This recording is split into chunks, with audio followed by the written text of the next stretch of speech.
in the film, I mean, you get a chance to play Kevin Beam, whose character is just the backbone of this family. You know, what was it about his character that made you sign on and say yes to doing this project? Well, like you said, you know, he's an example of a man who has the kind of qualities that I hope that I can bring to my family if I'm fortunate enough to have one day, because, you know, family's tough. Yeah. And the statistics show you how tough it is. And particularly if a family's ever faced with the adversity that this family finds themselves in. Absolutely. In this movie. And the statistics are families just don't make it. They fall apart.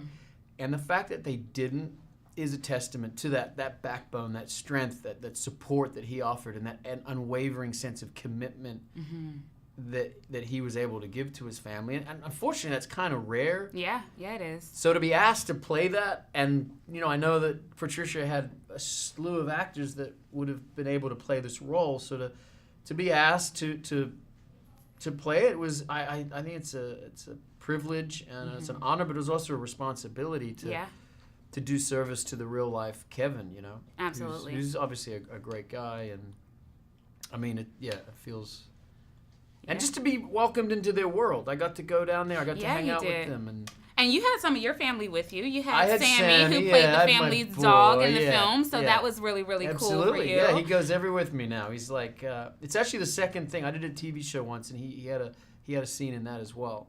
Oh, right. Yeah. And speaking of TV, you are not a stranger at all to Shondaland. I mean, you got a chance to work with her a couple years ago, and now you're the new plastic surgeon on Grey's Anatomy. I'm a cardiothoracic surgeon. Oh, excuse me. No, it's fine. It's I just like saying cardiothoracic because it sounds so fancy. It does sound fancy. I do like Google. What does that mean, actually? Okay. Oh, right, yeah.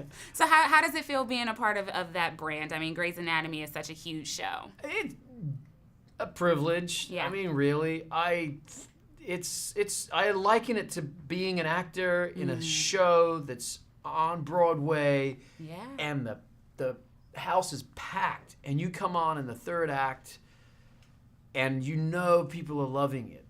So there's a pressure because you gotta sort of fit in and deliver, but it's so nice and so rare these days to get a job as an actor where there's already an audience. Absolutely. And that, you know, it's nice to go to work to know that they're so passionate about the show.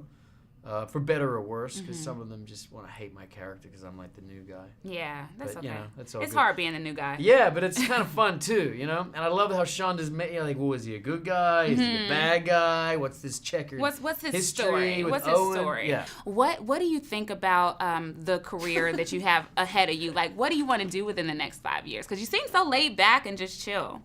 I see where it goes. I have an interest in directing though. I just made my first. I'm doing the post on a little short movie. Nice. And, Congrats. Thank you. Yeah, I want to move into that. I love the filmmaking process, but certainly more stuff with acting, and you know, I'm very happy on Grey's for now, and I plan on being there for a while.